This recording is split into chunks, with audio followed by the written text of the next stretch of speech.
రెండవ రాజుల గ్రంథము 3వ అధ్యాయము 17వ వచనాన్ని మనం అందరం కలిసి చదువుకున్నాం. ఈ లోయలో చాలా గోతులను త్రవించుడి. యెహోవా సెలవిచ్చినదేమనగా, గాలియే గాని వర్షమే గాని రాకపోయినను మీరును మీ మందలను మీ పశువులను త్రాగుటకై ఈ లోయ నీళ్లతో నిండును. ఇది యెహోవా దృష్టికి అల్పమే. ఆయన మోయాబీలను మీ చేతికి అప్పగించు. ప్రార్థన చేస్తాం. స్తోత్రం నాయన, పరిశుద్ధుడా, మహోన్నతుడా, మహిమగల రాజా, నీకు వందనాలు, స్తోత్రములు నాయన. చదవబడిన లేఖన భాగమును బట్టి నీకు వందనాలు తండ్రి. ఈ యొక్క వాక్య భాగం ద్వారా యేసయ్య మాతో అనేకమైన విషయాలు మాట్లాడమని నాయన, ఇదిగో మాటలు మా యొక్క హృదయములు అంతరంగంలో ఫలింప చేయమని అయ్యా, ఇదిగో మాటలు అనేక మందికి ఆశీర్వాద కారణంగా మార్చమని నన్ను కూడా జ్ఞాపకము చేసుకోమని యేసు నామములో అడుగుతున్నాను తండ్రి, ఆమేన్.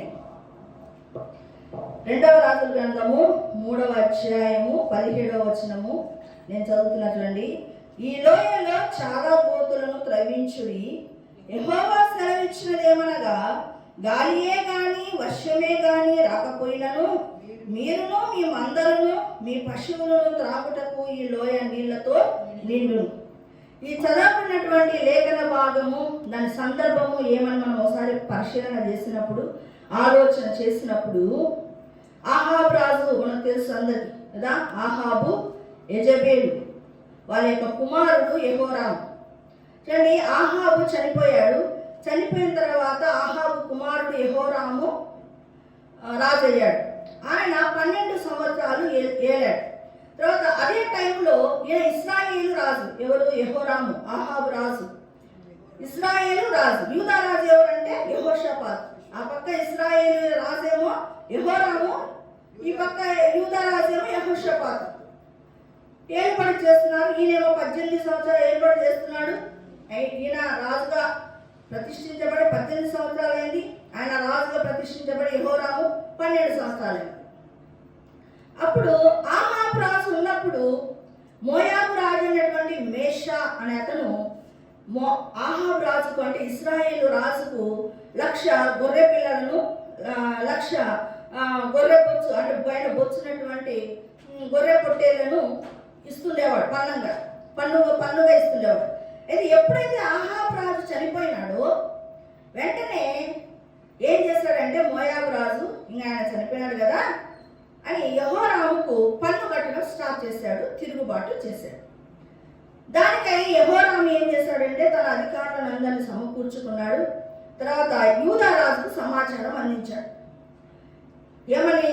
ఇలాగా నాకు పన్ను కట్టడం లేదు, ఆయన మీదికి, మోయాబు రాజు మీదికి యుద్ధానికి వెళ్దాము, నువ్వు నాతో వస్తావా అని. అందుకు యెహోషాపాతు ఏమన్నాడంటే, నేను నీ వాడను, నా జనులే నీ జనులు, నా గుర్రాలే నీ గుర్రాలు, కాబట్టి నేను యుద్ధానికి వస్తానన్నాడు. సరే, మనం ఎలా వెళ్దాము అంటే, ఎదోము దేశము మీదుగా వెళ్దామన్నాడు. అప్పుడు ఎదోము రాజును కూడా వీళ్ళు కలుపుకున్నారు. ఇప్పుడు ఇశ్రాయేలు రాజు యెహోరాము, యూదా రాజు యెహోషాపాతు, ఎదోము రాజు ముగ్గురు కూడా బయలుదేరాడు. ఎన్ని రోజులు సంచారం చేశారంటే 7 దినములు ఆ ప్రాంతంలో సంచారం చేశారు. 7 దినములు సంచారం చేసిన తర్వాత ఏమైందంటే, వీళ్ళకి విపరీతమైన దాహం వేసింది. దాహం వేసింటే వీళ్ళు అనుకుంటున్నారు, ఈ యొక్క ఉన్నటువంటి జనము, రాజు, ఇశ్రాయేలు రాజు అయినటువంటి యెహోరాము అనుకుంటున్నాడు, ఇలాగే మనము చంపబడతామా, నీళ్ళు లేకుండా మనం ఇక్కడ ఎలాగో చనిపోవాల్సిన పరిస్థితి ఏర్పడుతుందా అని అంటే, అప్పుడు యెహోషాపాతు ఏమన్నాడంటే, యెహోవా ప్రవక్త ఎవరైనా ఉన్నారా ఇక్కడ? అప్పుడు ఇశ్రాయేలు రాజు యొక్క సేవకులలో ఒక అతను అన్నాడు, అయ్యా, ఏలియాకు నీళ్లు పోయితూ వచ్చినటువంటి ఎలీషా అనే ప్రవక్త ఉన్నాడు అని. ఎలీషా అనే అంటే సరే, మనము ఆయన దగ్గర విచారణ చేద్దాం, దేవుడు మనతో ఏం మాటిస్తాడో విచారణ చేద్దామని వెళ్ళాడు. వెళ్తే ఎలీషా ప్రవక్త యెహోరామును చూసి, నీతో నాకు నిమిత్తమేమి, నీకేమి బయలుదేవతలు ఉన్నారు కదా, ఆ బయలుదేవతలతో నీవు పోయి కనుక్కోపో అని నేను నేను మాట్లాడుతున్నానంటే కారణం ఏంటంటే యూదా రాజు అయినటువంటి యెహోషాపాతును బట్టి ఆయనను నేను గౌరవిస్తున్నాను కాబట్టి ఆయన నిమిత్తము నేను వచ్చాను మాట్లాడుతున్నాను. అయితే ఆయన నిన్ను మాత్రం నేను లక్ష్య పెట్టను చూడండి. అయితే ఒక వీణ వాయించే అతన్ని తీసుకుని రండి అన్నాడు. వీణ వాయించే అతను వీణ వాయిస్తూ ఉంటే దేవుని ఆత్మ ఎలీషా ప్రవక్త మీదకి వచ్చి ఎలీషా ప్రవక్త మాట్లాడుతున్నాడు. మీరు ఈ యొక్క ప్రాంతంలో ఏం చేస్తారంటే అనేకమైనటువంటి గోతులను త్రవ్వండి. మనం చదివాం కదా ఇప్పుడే లేఖన భాగము. అనేకమైన గోతులను త్రవించుడి, అప్పుడు గాలి రాకపోయినా వర్షం రాకపోయినా రేపటి దినానికి ఆ గోతులన్నీ కూడా నీటితో నింపబడతాయని ఎలీషా ప్రవక్త చెప్పాడు. ఆడ వర్షము వచ్చే సూచనలు లేవు, ఏమీ లేవు. కానీ ప్రవక్త ఒక మాట చెప్తున్నాడు, గాలి రాదు వర్షం రాకపోయినా కూడా ఏమొస్తాయంట, ఆ గోతులన్నీ కూడా నీటితో నింపబడతాయి. చూడండి, ఉదయాన్నే ఎదోము మీదుగా నీళ్ళన్నీ నిండి వచ్చాయంట, గోతులన్నీ నింపబడ్డాయి. ఎదోము ఆ యొక్క దేశం అంతా కూడా నీళ్ళతో నింపబడి ఉన్నదట. మోయాబు రాజు దూరం నుంచి పరిశీలన చేసి ఇక్కడ అవును ఇదేంటి, దూరం నుంచి ఉదయాన్నే చూశాడు, తెల్లవారుతుండగా చూస్తున్నాడు, దూరం నుంచి చూస్తున్నాడు. ఆ యొక్క సూర్యుడు ఎర్రగా ఉంటాడు కదా, ఉదయిస్తున్నప్పుడు సూర్యుడు ఎలా ఉంటాడు, ఎర్రగా ఉంటాడు. ఆ ఎరుపుదనం అంతా నీళ్ళ మీద పడింది. నీళ్ళ మీద పడగానే ఏమైపోయిందంటే అమ్మో అంత రక్తంగా మారిపోయింది. వాళ్ళే రాజులు ఒకరికొకరు పొడుచుకొని చనిపోయినారనుకొని వాళ్ళు ఏం చేశారంటే సరే ఇదే మంచి సమయం, మనమందరం కూడా ఆ ప్రాంతానికి వెళ్ళి వాళ్ళ దగ్గర ఉన్నటువంటి కొల్ల సొమ్ము అంతా దోచుకుందాం రండి అని వచ్చారు. మోయాబీలో రాగానే ఏమైపోయిందంటే ఇశ్రాయేలీలు, యూదా సంబంధమైన సైనికులు, తర్వాత ఎదోము సంబంధించిన సైనికులు అందరూ వాళ్ళ మీద పడి వాళ్ళను జయించడము జరిగింది. ఇక్కడ ఇది మనకు ఈ యొక్క పాఠ్యభాగం తెలుసుకోవడం కూడా చాలా ముఖ్యమే, అందుకే నేను చెప్పాను. అయితే ఇక్కడ చెప్పబడుతున్నటువంటి నేను 17వ వచనం చదివి కదా, యెహోవా సెలవిచ్చినది ఏమనగా లోయలలో ఏం చెప్పాలంట, గోతులను తవ్వించుడి. గాలియే కానీ వర్షమే కానీ రాకపోయినను మీరు మీ మందలను మీ పశువులను త్రాగుటకు ఈ లోయ నీళ్లతో నిండును. దేవుని ఆత్మ ఎలీషా మీదకి వచ్చి ఒక మాట ప్రవచించుతున్నాడు. ఏంటి, గోతులను త్రవ్వించుడి. చూడండి, అక్కడ ఉన్నటువంటి యొక్క సేనలు అంటే ఎదోము యొక్క సేనలు, యూదా సేనలు, ఇశ్రాయేలు సేనలు ఎప్పటికీ 7 దినములు అయింది కదా, 7 దినములు సంచారం చేస్తున్నారు. వాళ్ళకు దాహం అయింది, నీళ్ళు లేని పరిస్థితి ఉండాడు. అలాంటి టైంలో గోతులను త్రవ్వించడానికి తవ్వుతారా? దాహంతో నిండుకొని ఉన్నటువంటి జనాలు గోతులను తవ్వించండి, గాలి రాకపోయినా వర్షం రాకపోయినా కూడా ఏమవుతుందంట, ఆ యొక్క మొత్తం గోతులన్నీ కూడా ఏమవుతాయంట, నీళ్లతో నింపబడతాయి. చూడండి, ఇది ఎలీషా ప్రవక్త మీదకి దేవుని ఆత్మ వచ్చి చెప్పబడింది. ఇక్కడ ఎలీషా ప్రవక్త ఒక మాట చెప్పగానే దేవుని ద్వారా వచ్చిన మాట ఎలీషా ప్రవక్త చెబుతున్నాడు. ఎలీషా ప్రవక్తకు లోబడి వాళ్ళు గోతులను త్రవ్వారు. త్రవ్విన దానికి వారికి ఏమొచ్చింది, నీళ్లు వచ్చాయి. ఇంకోటి ఏమొచ్చింది, మోయాబీల మీద జయము వచ్చింది. ఇక్కడ సేవకుడు కనబడుతున్నాడు, మనకు దేవుడు కనబడుతున్నాడు. దేవుడు చెప్పింది కదా ఎలీషా ప్రవక్త చెప్పింది. ఎలీషా ప్రవక్త చెప్పిన దానికి అక్కడ ఉన్న వారు లోబడ్డారు. లోబడిన దానికి వారికి ఏమొచ్చింది, ఆశీర్వాదం వచ్చింది. మనం చాలాసార్లు ఆశీర్వాదం కావాలా అని అనుకుంటాం, కానీ దేవుని మాటకు, ప్రవక్త మాటకు లోబడి ఉంటేనే ఏమొస్తుంది, ఆశీర్వాదం వస్తుంది. ఇక్కడ ఎలీషా ప్రవక్త ఏమైపోయినాడు, ఎప్పుడైతే విన్నాడో ఏమొచ్చింది, ఎలీషా మాటలను అక్కడ ఉన్నటువంటి జనులు విన్నారో, సైనికులు విన్నారో, వాళ్ళకి ఏమొచ్చింది, నీళ్లు వచ్చాయి, మోయాబీయుల మీద జయము వచ్చింది. చూడండి, అదే 4వ అధ్యాయం చూడండి. 2వ రాజులు 4వ అధ్యాయంలో ఒక సందర్భము చెప్తాను, వినండి. ప్రవక్త శిష్యుల్లో ఏమైంది? ప్రవక్త శిష్యుల్లో ఒక ప్రవక్త ఏమైపోయాడు? చనిపోయాడు. ఆయన భార్య ఎలీషా ప్రవక్త దగ్గరికి వచ్చి, అయ్యా, నా భర్త చాలా భక్తిపరుడు, అయితే చనిపోయాడు. ఆయన కొంతవరకు అప్పు చేశాడు. ఆ అప్పును తీర్చలేక మా పరిస్థితి చాలా ఘోరంగా ఉంది. కాబట్టి వాళ్ళు ఏమంటున్నారంటే, అప్పు ఇచ్చిన వాళ్ళు ఏమంటున్నారంటే, నా 2 కుమారులను దాసులుగా బానిసలుగా ఇవ్వమని అంటున్నారు, నీవే నాకు సహాయం చేయాలి అని ఎలీషా ప్రవక్త దగ్గరికి వచ్చింది. అంటే చూడండి, నా వలన నీకేం కావాలి? నా వలన నీకేం కావాలి? నీ దగ్గర ఏముందో చెప్పు. ఎలీషా ప్రవక్త ఏమంటున్నాడు? నీ దగ్గర ఏముందో చెప్పు అంటే, అయ్యా, నా దగ్గర ఏమీ లేదు, బుడ్డిలో కొంచెం నూనె ఉన్నది. ఏముందట? బుడ్డిలో నూనె ఉంది కొంచెం. అయితే సరే, ఓ పని చేయి. ఎలీషా ప్రవక్త చెప్తున్నాడు, నీవు నీ చుట్టుపక్కల ఇరుగు పొరుగు వారి దగ్గర ఎన్ని పాత్రలను తెచ్చుకుంటావో అన్ని పాత్రలను తెచ్చుకో. పెట్టుకొని దానిలో నీవు నీ 2 కుమారులు లోపలికి వచ్చి తలుపు గడబెట్టి ఆ నూనెను ఆ పాత్రలలో అంతా నింపమని చెప్పాడు. చూడండి, వెంటనే ఆమె వెళ్ళి తన 2 కుమారులు వెళ్ళి ఇరుగు పొరుగు వాళ్ళతో తమకు కావలసినటువంటి పాత్రలన్నీ ఇంటి నిండా నింపుకున్నారు. నింపుకొని తలుపు వేసి ఆ యొక్క నూనెను ఏం చేస్తున్నారు?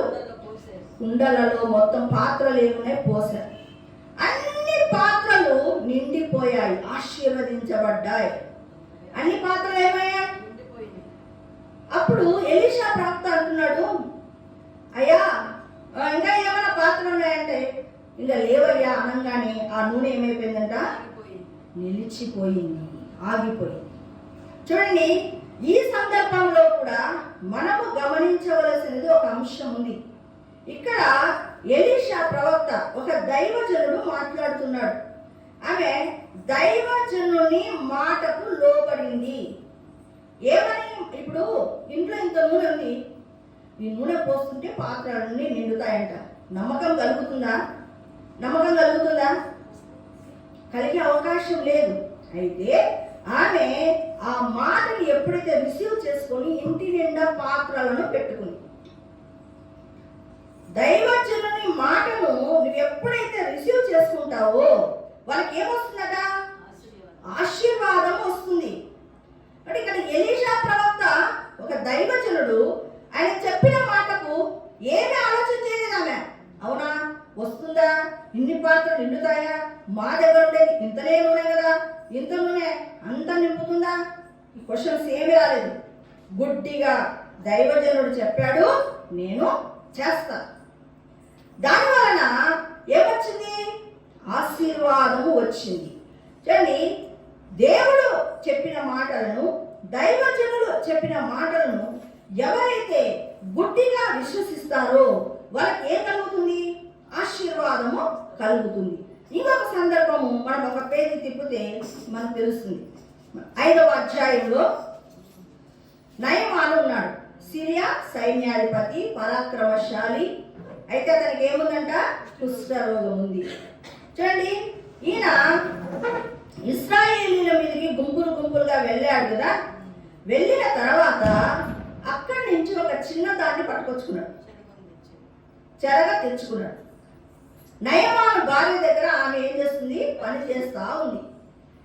అయితే ఈ యొక్క నయమాను కుష్ఠరోగంతో ఉండేది. ఆ చిన్నది చూసింది. చూసి ఆ యొక్క యజమానురాలతో చెప్తుంది, ఏమని? అమ్మా, ఇశ్రాయేలీలలో ఉన్నటువంటి ప్రవక్త దగ్గర మన యొక్క యజమానుడు ఉంటే ఎంత బాగుండు, ఆయన దగ్గర ఉంటే స్వస్థత వస్తుంది అమ్మా అని. ఇలాగ మాటి మాటికి చెప్తుంటే నిజమేనేమో అని ఆమె నమ్మి ఏం చేసిందంటే ఆ యొక్క నయమానుకు చెప్పింది. నయమాను రాజుతో చెప్తే రాజు ఏం చేస్తాడు? రాజు అలాగా అంటే రాజుకు కూడా నయమాన్ అంటే ఎక్కడ లేని ఇష్టం. రాజు ఎందుకంటే సర్వ సైన్యాధిపతిగా ఉన్నాడు, విజయాలు తీసుకొని వస్తున్నాడు. రాజు ద్వారా దయ పొందినటువంటి స్థితిలో నయమాను ఉన్నాడు. సరే అయితే అని చెప్పి రాజు ఏం చేశాడంటే 100 మణుకుల వెండిని, తర్వాత 1,20,000 రూపాయల విలువ చేసేటటువంటి బంగారును, 10 దుస్తులను ఇచ్చి పంపించాడు. పంపించి ఏమని చెప్పాడు రాజుతో? అక్కడ ఉన్నటువంటి రాజుతో ఏం చెప్పాడు? ఇశ్రాయేలు రాజు పత్రిక పంపించాడు. ఇదిగో మా సర్వ సైన్యాధిపతిని నేను నీ యొద్ద పంపిస్తున్నాను, అతని కుష్ఠరోగం ఉంది, అతన్ని బాగు చేసి పంపించు అనేలోపల ఇశ్రాయేలు రాజు ఏం చేశాడు? బట్టలు చింపుకున్నాడు. అయ్యో నేనేమన్నా స్వస్థత ఇవ్వడానికి దేవుణ్ణా? నా మీదకి యుద్ధం చేయడానికి ఎలాంటి ప్లాన్ వేశాడు చూడు అని బట్టలు చింపుకొని ఏడుస్తున్నటువంటి విషయం, బాధపడుతున్నటువంటి విషయము ఎవరికి తెలిసింది? ఎలీషా ప్రవక్తకు తెలిసింది. ఎలీషా ప్రవక్త వర్తమానం పంపించాడు. ఏమని? ఇశ్రాయేలీలలో ప్రవక్త ఉన్నాడన్న విషయం తెలియబడినట్టు అతనికి రమ్మని చెప్పండి. సరే, వాళ్ళందరూ గుర్రాలు వేసుకొని బహుమానాలు తీసుకుని ఎక్కడ నిలబడ్డారంట? ఇంటి ద్వారం, అంటే ఎలీషా ఇంటి ద్వారంలో నిలబడ్డారు.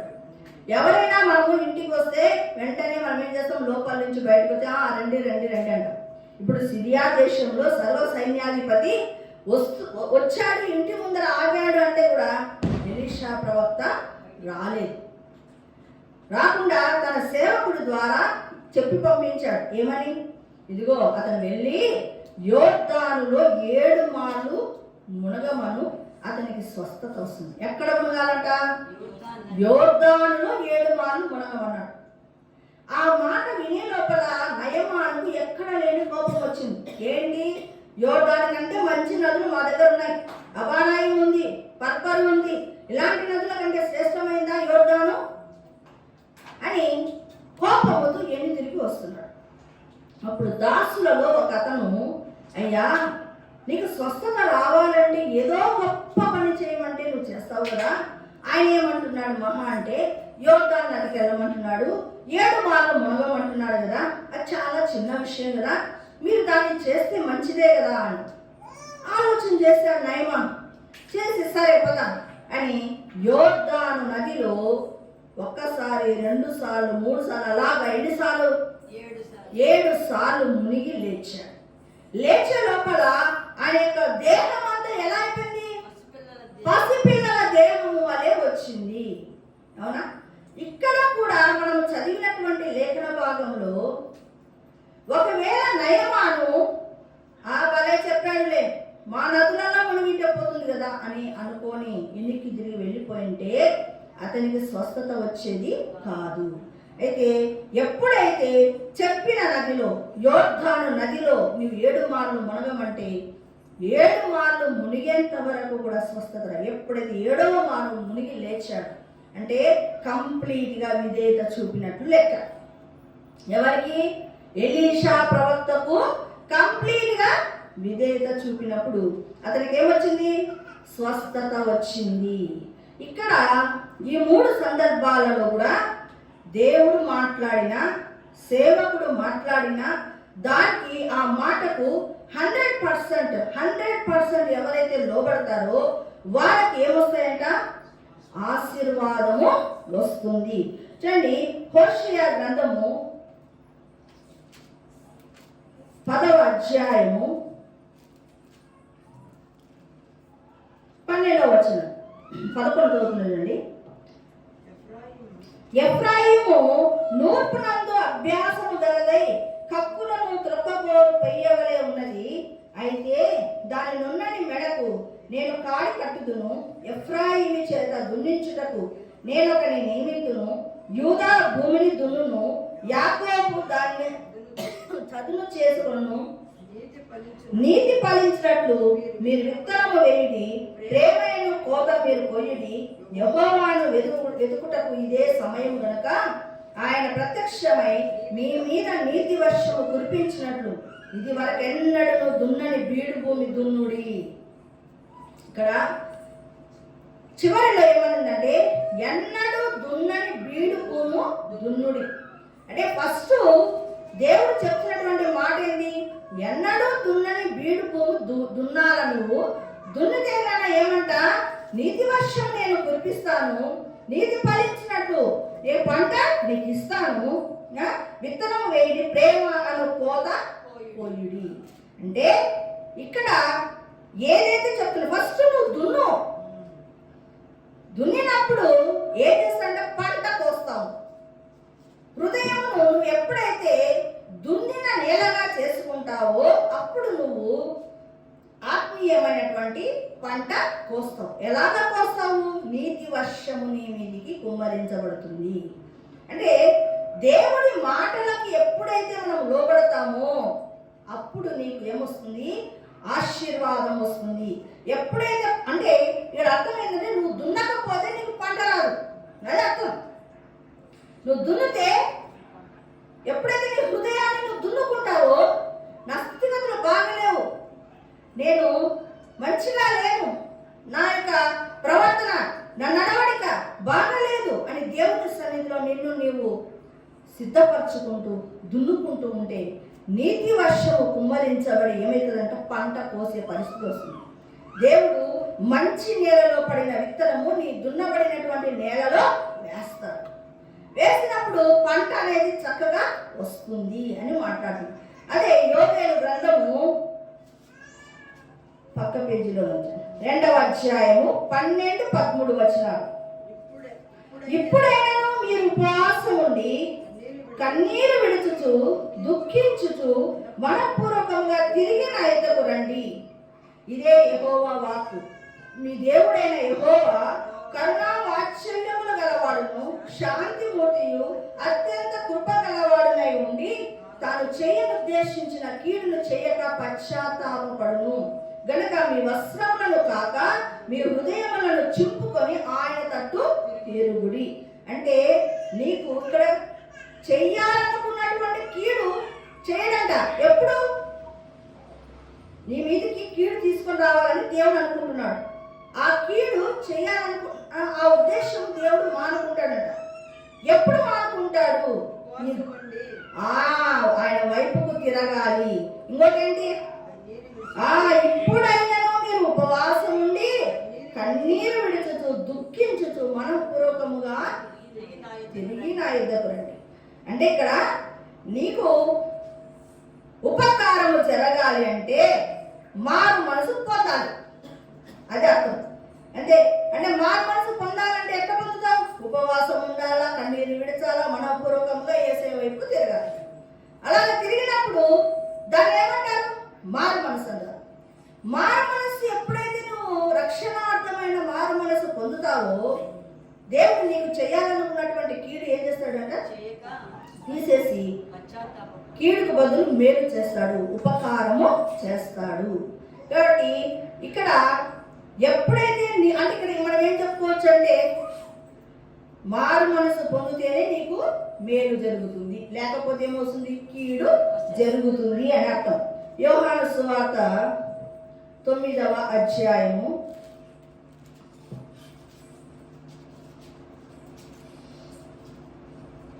7వ వచనంలో చూడండి. నీవు సిలోయము కొనేకి వెళ్ళి అందులో కడుక్కొనమని చెప్పాను. సిలోయం అను మాటకు పంపబడిన వాడని అర్థము. వాడు వెళ్ళి కడుక్కొని చూపు గలవాడే వచ్చింది. ఇక్కడ పుట్టు గుడ్డివాడు ఉన్నాడు ఈ సందర్భంలో, అవునా? పుట్టు గుడ్డివాడికి ఆ యొక్క చూపు లేని కారణంగా ఆ శిష్యులు అడుగుతున్నారు, అయ్యా ఈయన చేసిన పాపమా, ఈయన తల్లిదండ్రులు చేసిన పాపమా, ఇలా గుడ్డిగా పుట్టాడంటే అర్థమేమి అని అంటే దేవుని క్రియలు ప్రత్యక్షపరచబట్టకే ఇలాగూ చేశాను కానీ ఇక మరి ఏమి లేదన్న అని చెప్పి అక్కడ యేసు ప్రభు ఏం చేస్తున్నాడంటే మన్ను మీద మట్టి మీద ఏం చేస్తాడంటే ఎంగిలి పూచి ఆ తడితో ఏం చేస్తాడంటే ఆ పుట్టు గుడ్డు వాడి కన్నులకు పూసాడు. పూసి ఏం చేస్తాడంటే నువ్వు సిలోయము అని అనబడినటువంటి కోనేరుకి వెళ్ళి నీ కన్ను శుభ్రం చేసుకో, నువ్వు శుద్ధుడవు అవుతావు, నీ కన్ను వచ్చేస్తాయి. అవునా? ఇక్కడ చదవబడిన దాంట్లో యేసయ్య ఏం చెప్తున్నాడు?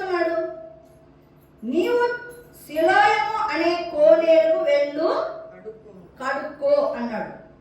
ఆ గుడ్డివాడు ఎలా వెళ్తాడు? సిలోయములో కోనేరు ఏమైనా చూసింటాడా? ఎక్కడ ఉందో తెలుసా? కళ్ళే కనపడాడు, మనుషులే ఎలా ఉంటారో తెలియనోడు ఎలా వెళ్తాడు? ఎవరితో సాయంతో వెళ్ళాడు. సరే, ఇక్కడ ఏంటంటే అయ్యా ఆయన ప్రవక్త చెప్తున్నాడు, ఎక్కడో ఆడికి సిలోయం అనే కోనేరుకి వెళ్తే అంట నేను బాగుపడతానంట, దయచేసి నన్ను తీసుకెళ్ళండి అని అంటాడు. అంటే అతనిలో ఏముంది? యేసు ప్రభు చెబుతున్నటువంటి మాటలకు లోబడ్డాడు, కంప్లీట్ గా లోబడ్డాడు. సగం దూరం వచ్చి ఎన్నికొచ్చాడా? లేదు. యేసు ప్రభు ఏ మాట చెప్పాడో దాన్ని కంప్లీట్ గా నెరవేర్చాడు. దాంట్లో కొంచెం కూడా తేడా తీసుకున్నాడు. సిలోయము కోనేరుకు వెళ్ళి నీవు కళ్ళను కడుక్కో అని చెప్పాడు, అదే చేశాడు. అందుకు ఏమొచ్చింది? అతనికి ఆశీర్వాదం వచ్చింది. చెప్పినట్లు ఎవరైతే వింటారో వారికి ఏమొస్తుందట? ఆశీర్వాదం వస్తుంది. అంటే ఎప్పుడైతే కడుక్కోకపోతే అక్కడ చూపు రాదు. అదే 11వ అధ్యాయంలో మనకు తెలుసు లాజరు గురించి మనకు ఐడియానే కదా. లాజరు చనిపోయి అప్పటికే 4 దినాలు అయిపోయింది కదా. 39 చివరిలో ఉంది. ప్రభు అతను చనిపోయి 4 దినములు అయినది, వాసన కొట్టుచున్నాడు. ఆడ మార్తా మరియా లాజరు యొక్క సన్నివేశం ఉంటుంది. లాజరు జబ్బుతో ఏమైపోయాడు? చనిపోయాడు. చనిపోయి సమాధిలో పెట్టబడ్డాడు. అప్పుడు ఆ విషయము యేసు ప్రభు తెలుసుకొని ఆ ప్రాంతానికి వచ్చాడు. యేసు ప్రభు కూడా దుఃఖపడ్డాడు. లాజరు విషయంలో యేసు ప్రభు కూడా దుఃఖపడ్డాడు. ఎందుకంటే లాజరు చాలా సన్నిహితంగా ఉన్నాడు యేసు ప్రభుకు. మరి చనిపోయినాడు, సన్నిహితులు చనిపోయారంటే మనకు ఎక్కడ లేని బాధ కలుగుతుంది. యేసు ప్రభు కూడా లాజరును చూసి చాలా బాధ కలిగింది. కానీ ఏమన్నాడు? అయ్యా ఇప్పుడే ఆయన చనిపోయి మాట అంటుంది, అయ్యా ఆయన చనిపోయి 4 రోజులైంది, సమాధి చేశాము, కుళ్ళిపోయి ఉంటాడు, 4 రోజులైంది, వాసన పట్టి ఉంటాడు. ఆయన ఆ మాటలు ఏం పట్టించుకోకుండా ఇక్కడ ఏమన్నాడు? 39వ వచనం చూడండి. యేసు రాయి తీయుడని చెప్పగా చనిపోయిన వాని సహోదరి అయిన మార్త, ప్రభువా అతడు చనిపోయి 4 దినములైనది కనుక ఇప్పటికి వాసన కొట్టునని ఆయనతో చెప్పాడు. చూడండి, ఇక్కడ రాయి తీయుడని చెప్పాడు యేసు ప్రభు. ఇక మనం ఏం చేయాలా? రాయి తీయాలి. అంతవరకే మనం సలహాలు, మన సూచనలు ఇవ్వకూడదు. ఇక్కడ మాట ఏమిస్తుంది? సలహాలు, సూచనలు ఇస్తుంది. అయ్యా ఇప్పుడుగే చనిపోయి 4 రోజులైంది, దాన్ని బండ బోలించబడింది, దాన్ని అలాగా సలహాలు ఇస్తుంది. యేసు అంటే మన భక్తులు కూడా ఇలాగే మనం దేవుడికి ఏం చేస్తున్నాం? సలహాలు ఇస్తున్నాం. చాలా సందర్భాలు ఏం చేస్తున్నాం? దేవుడు ఒక మార్గం చెప్తే దానికి లోబడం కంప్లీట్గా ఏం చేస్తామంటే మనం దేవుడికి ఒక సలహా ఇవ్వడం, ఇలా చేసింటే బాగుండు దేవాన్ని అంటే మన యొక్క మానవ ఆలోచనల ప్రకారం మనము చేసుకుంటాం. కానీ ఇక్కడ దేవుడు ఏమంటున్నాడు? ఆ సమాధి మీద ఉన్నటువంటి రాయిని తీయండి అన్నాడు. ఆమె మాటని పట్టించుకోకుండా దేవుడు చెప్పిన మాటకి అక్కడ ఉన్న వాళ్ళు ఏం చేస్తున్నారు? 40వ వచనంలో చూడండి. అందుకు యేసు, నీవు నమ్మిన ఎలా దేవుని మహిమను చూతువని నేను నీతో చెప్పలేదా అని ఆమెతో. అంతటా వారు ఆ రాయి తీసివేసిరి. ఏం చేశారు? తీసివేసిరి. నమ్మితేనే యేసు ప్రభు ఒక మాట చెప్పాడు, ప్రవక్త ఒక మాట చెప్పాడు, దైవజనుడు ఒక మాట చెప్పాడు అంటే అది నమ్మితే ఏం జరుగుతుంది? దేవుని మహిమను చూస్తాం. నమ్మకపోతే కదా నీకు ఏమి కూడా దక్కదు. ఇక్కడ మాట సలహాలు ఇస్తుంది అని రాయితీ అన్నాడు. అంతే, నువ్వు నమ్మితే దేవుని మహిమను చూస్తావు. ఏమైపోయింది? రాయి అక్కడ ఉన్న వాళ్ళు ఏం చేశారు? తొలగించగానే 42 చివరిలో చూడండి. ఆయన అలాగూ చెప్పి లాజరు బయటికి రమ్మని బిగ్గరగా చెప్పగా చనిపోయిన వాడు కాళ్ళు చేతులు పేత వస్త్రాలతో కట్టబడిన వాడే వెలుపలికి వచ్చెను.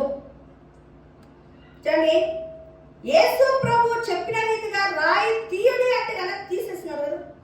తీయగానే ఏమొచ్చింది? స్వస్థత వచ్చింది. యేసయ్య మాటకు అక్కడ ఉన్న వాళ్ళు కూడా అట్టు చెప్పిండొచ్చు. అక్కడ ఉన్నటువంటి జన సమూహం కూడా, అయ్యా వాసన వస్తుందయ్యా,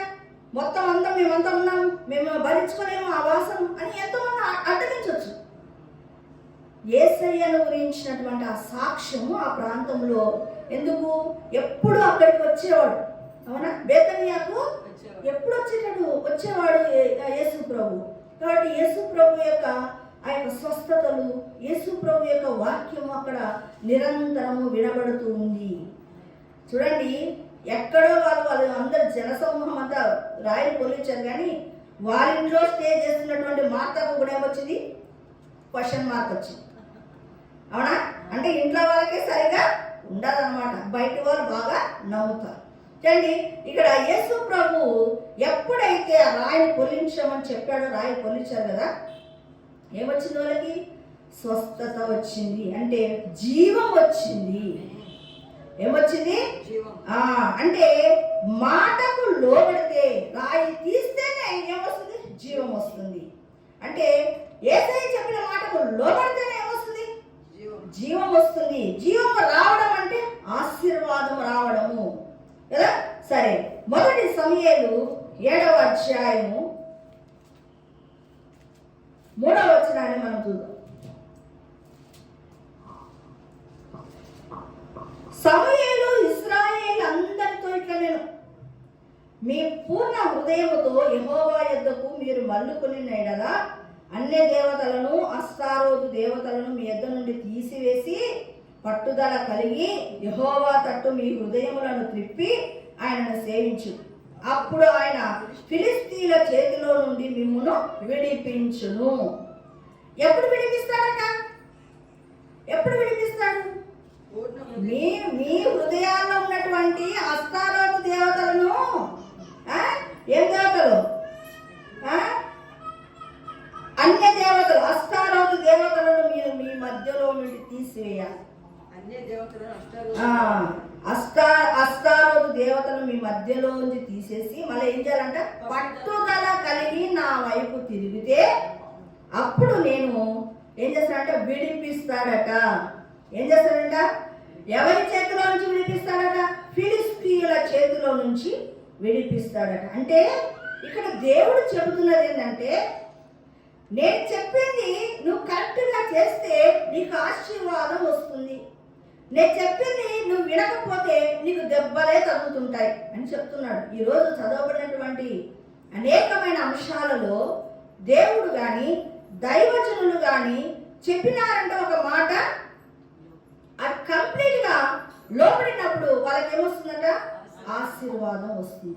చెప్పినట్లు ఎవరు వింటారో వాళ్ళకి ఆశీర్వాదం వస్తుంది.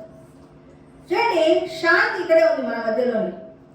శాంతికి మేము సేవకురాలుగా ఒక మాట చెప్పాం, నాయనా కూరగాయల జ్యూస్ది షాప్ పెట్టుకో, ఎవ్వరు కూడా ఇంతవరకు పెట్టలేదు, కాబట్టి నీకు బాగా జరుగుతుంది అని చెప్పాం. శాంతి ఏం చేసింది? 100% దాన్ని ఒబే అయింది. పక్క వాళ్ళ సలహాలను ఎవరు తీసుకోకుండా అది జరుగుతుందా జరగదా అనే ఏమాత్రం కూడా దాని విషయం పక్కన పడేసి కంప్లీట్గా అమ్మాయి ఏం చేసింది? అదే షాప్ పెట్టింది. అది జరుగుతుందా జరగదా అనే విషయాన్ని ఆలోచన చేయలేదు. దైవ సేవకులు చెప్పారంటే ఖచ్చితంగా దేవుడు ఆశీర్వదిస్తాడు. రెండో మాట ఆలోచన చేస్తున్నావు అంటే దైవ సేవకులకు లోబడలేదు కాబట్టి నీకేం రాదు? ఆశీర్వాదం రాదు. కంప్లీట్గా ఎవరైతే దైవ సేవకులకు కానీ దేవుడికి కానీ లోబడతారో వాళ్ళకి ఖచ్చితంగా ఏమొస్తుంది? ఆశీర్వాదం వస్తుంది. ఆ బాబుకి బాగా జరుగుతుంది. కారణం ఏంటి? చెప్పింది చెప్పినట్టు వినడం. ఇక్కడ చెప్పబడిన అనేకమైన లేఖన భాగాల్లో మనకు అర్థమవుతుంది ఏంటి? యేసు ప్రభువు కానీ దైవ సేవకులు కానీ ఒక మాట చెప్పినప్పుడు, ప్రవక్తలు చెప్పినప్పుడు ఆ మాటలు ఖచ్చితంగా నిఖచ్చితంగా ఎవరైతే వింటారో వాళ్ళకి ఏం జరుగుతుందంటే ఆశీర్వాదము కలుగుతుంది. ఆశీర్వాదము వచ్చి తీరుతుంది. ఎందుకంటే వారి నోట ఏం పెడతాడు? ప్రవక్తల నోట్లో కానీ దైవజనుల నోట్లో కానీ ఆ మాట నుంచి నేనా నీకు ఆశీర్వాదం వస్తుంది, ఇది పెట్టు అంటే అది పెట్టారు. దానికి లోపల ఇది జరుగుతుందో లేదో అలాగే గోతులు ఇప్పుడు 7 రోజులైంది మేము నీళ్ళు తాగక, గోతులు ఇప్పుడు తవ్వాలా, మేము దాహంతో ఉన్నాము, గోతులు ఇప్పుడు తవ్వే పరిస్థితి వాళ్ళు కాకుండా లేదు. గోతులను తవ్వారు, వాళ్ళకి విజయం వచ్చింది. గోతులను తవ్వారు, నీరు సమృద్ధికి వచ్చింది. గోతులను తవ్వారు, కొల్ల సొమ్ము పట్టుకున్నారు. చెప్పిన మాటను ఎవరైతే లోబడతారో వారికి ఆశీర్వాదం కలుగుతుంది. కాబట్టి మనము ఈ దినము నేర్చుకుంటున్నటువంటి విషయం ఏంటంటే సంసిద్ధము అంటే మనము చెబుతున్నటువంటి మాటలకు లోబడే ఆ మనసు ఉన్నప్పుడే వాళ్ళకు మాత్రమే ఆశీర్వాదాలు వస్తాయి. కాబట్టి ఈ మాటలు వింటున్నటువంటి మనము హృదయంలో భద్రపరుచుకొని ప్రార్థన చేద్దాం. స్తోత్రం నాయన, పరిశుద్ధుడా, మహోన్నతుడా, మహిమగల రాజా, నీకే వందనములు స్తోత్రములు చెల్లిస్తున్నాను నాయన. ఇదిగో నా తండ్రి దినమునైనా అందరితో మాట్లాడిన మాటలను బట్టి నీకు వందనాలు.